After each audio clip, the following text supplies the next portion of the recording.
You know, a lot of times I see producers or engineers using every band on their favorite EQ, and yet for some reason they never touch the filters. Most people tend to ignore this simple trick that'll help you clean up your mixes almost immediately.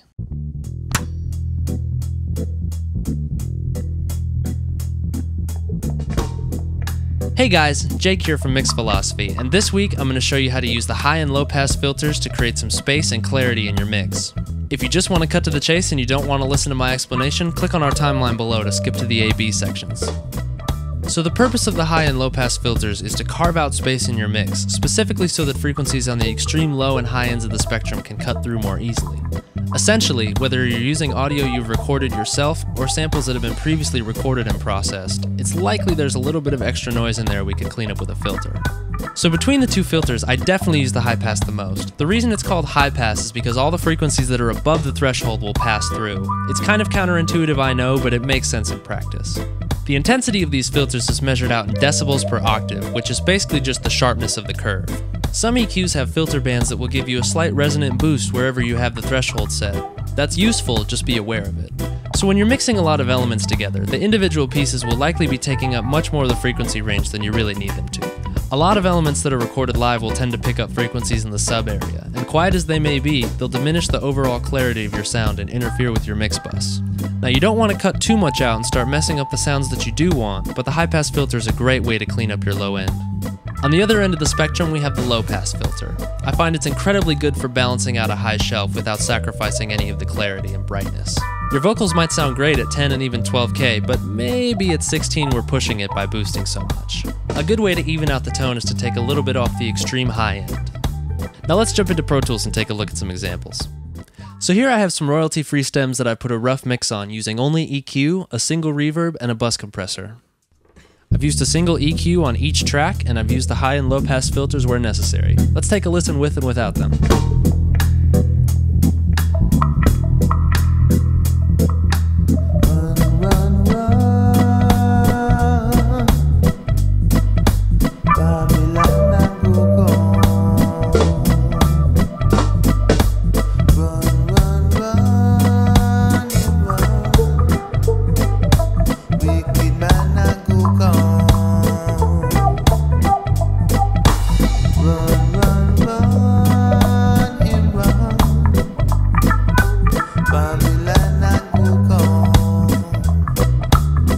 As you can hear, the bass is coming through much more clearly now that we've made space for it in the mix. Additionally, the drums and the lead vocal are coming through nicely now that we've brightened them up as well.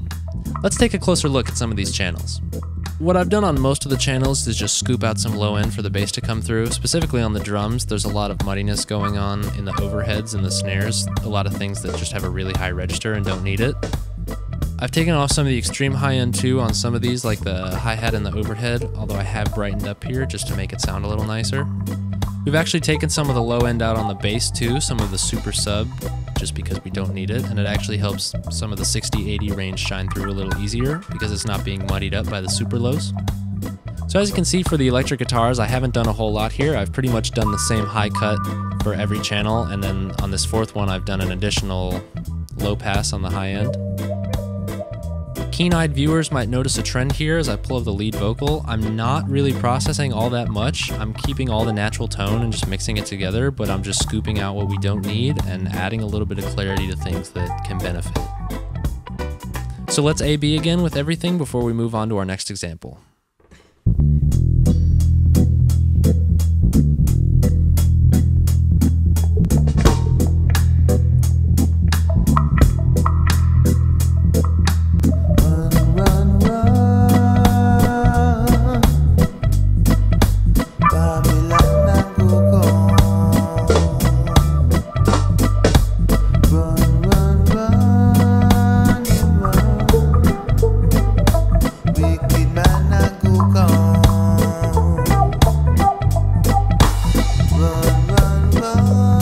Now that you've heard it working in a live environment, let's check out some filtering on some sample drums and 808s. So here I have a pretty straightforward drum pattern that I've sequenced out. And remember, I'm doing this in Pro Tools just to prove that you can do this no matter what you mix or produce in. So let's take a listen to it with and without all of my EQs.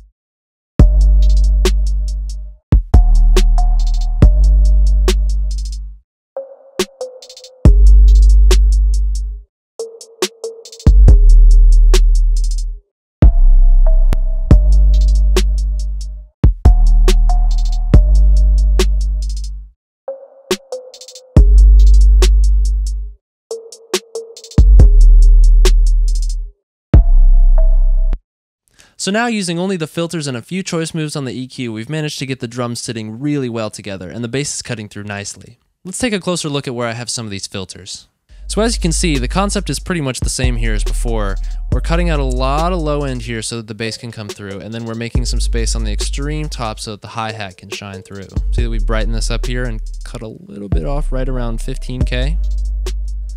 Over here on the snare drum, I'm filtering some out too. The low end will be right around here, but not cutting out too much. On the kick, we've cut out a little bit of space for the sub and then given it a boost right at the lowest fundamental. And then we've cut off a lot of high end because we just don't need the extra noise in that sample. So in conclusion, filters are a quick and easy way to clean up some mud in your mix and help the ends of the frequency spectrum shine. That's it for this week on Mix Philosophy. My name's Jake. I hope you learned something valuable. Drop us a comment if you have any questions and subscribe if you dig the content. Peace.